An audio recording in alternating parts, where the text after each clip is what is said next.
Good afternoon, students.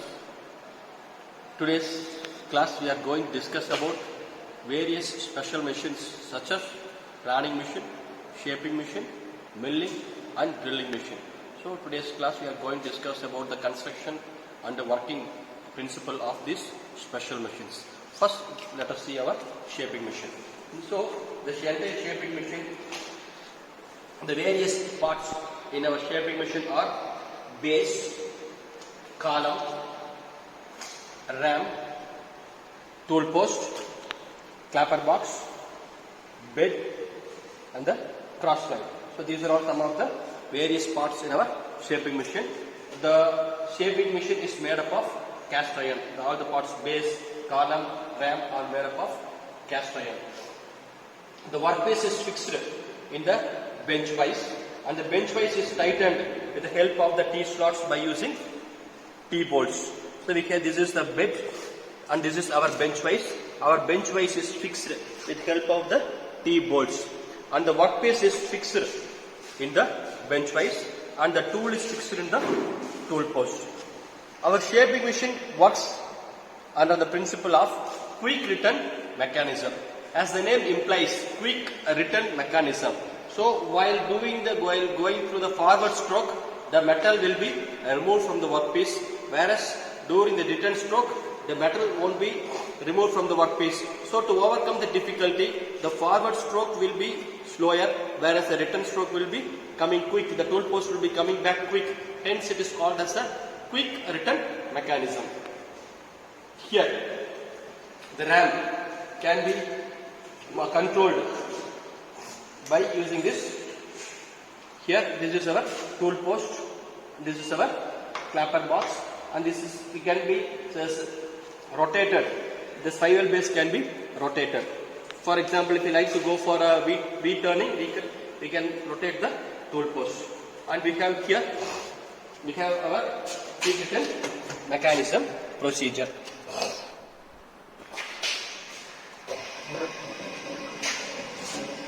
See here, the workpiece, this is a quick return mechanism.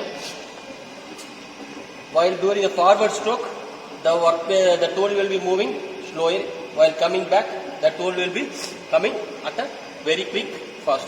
So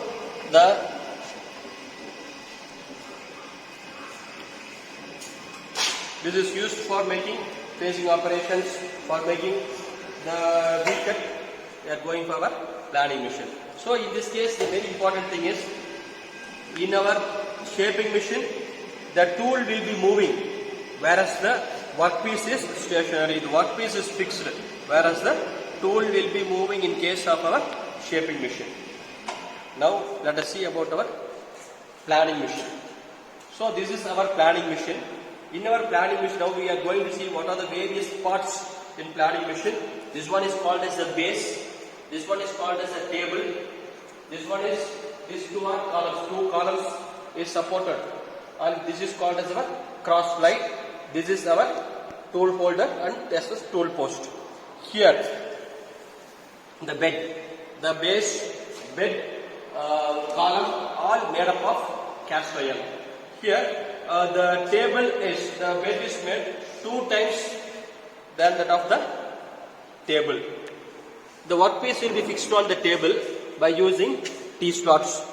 We have T-slots, so workpiece can be fixed in the table and it can be clamped by use of T-bolts. Here we have the cross slide. The cross slide is attached to 2 columns. Here, this is our tool post and this is our tool holder and this is our tool post. The tool is fixed in the tool post. So in case of our planing machine, the tool post is stationary, whereas the table will be moving. So whereas in case of our shaping machine, the difference between the shaping machine and the planing machine is, in shaping machine the workpiece is fixed, whereas the tool will be moving. Whereas in case of our planing machine, the tool post or the tool will be fixed, whereas the workpiece will be moving. The workpiece is fixed to the table. So along with the workpiece, the table will be moving to and fro. This is used for making phasing operations. So unwanted metal can be removed by using our machine. Now let us see.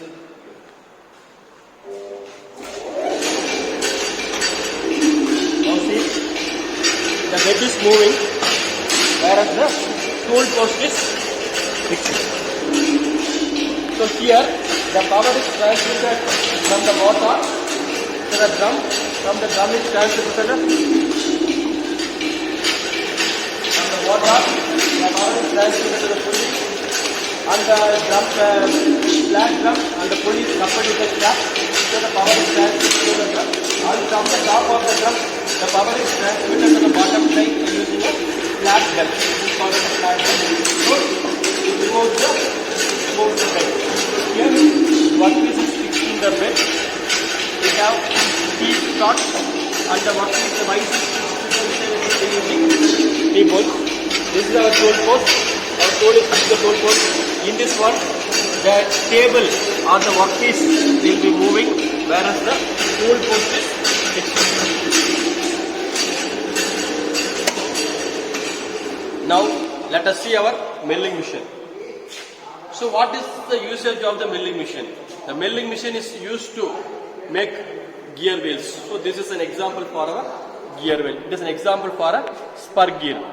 So for making spur gear, helical gear, bevel gears, we can use our milling machines. So how it is possible? Before going to milling machine, we can see what are the various parts in milling machine. The bottommost is called as the base of the milling machine, and this one is called as the column, this one is called as the overhanging arm, and this one is called as a spindle, this one is called as the arbor, this one is the arbor support or arbor head, we can say arbor head as well as arbor support. This is attached to our overhanging arm, and this one is called as a mandrel.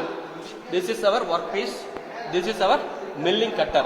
Milling cutter is an example of multi-point cutter. So basically there are two types of cutters available. One is single point cutting tool, another one is called as a multi-point cutting tool. The single point cutting tool is our facing and turning tool, which we will be using in our lathe.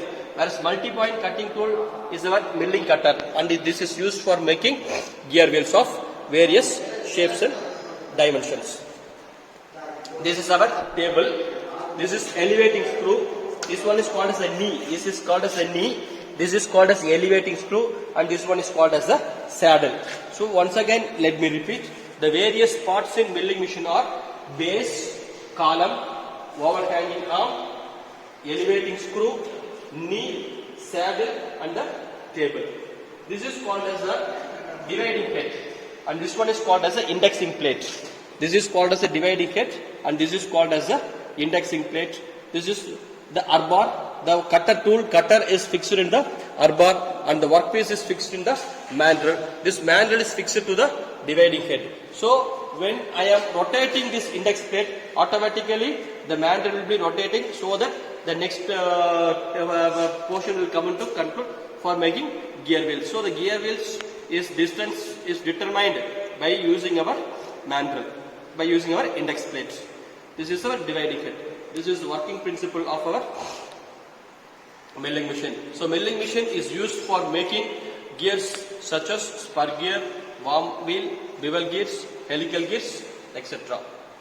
Next, let us see about our surface grinding machine. This is called a surface grinder. Surface grinder is used for making polished surface. The surface grinding machine, it is mainly used for making polished surface.